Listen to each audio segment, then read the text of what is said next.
Before starting calibration, fill the pump tube with liquid to ensure calibration accuracy.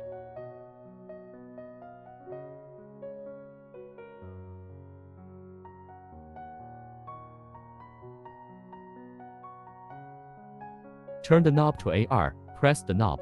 Adjust to the installation pump head code confirmation. Adjust to ARBE and set the pump tube model. Turn the knob to E0 calibration. Zero the weighing scale.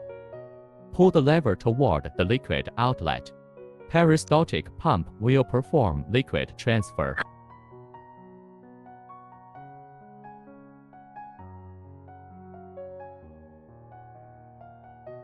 After the transfer is completed, the peristaltic pump will automatically stop display. Return the lever, rotate the knob, and enter the actual weighing liquid volume of the weighing scale.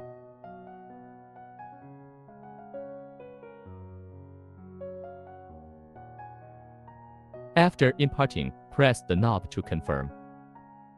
Return to the main interface and complete calibration.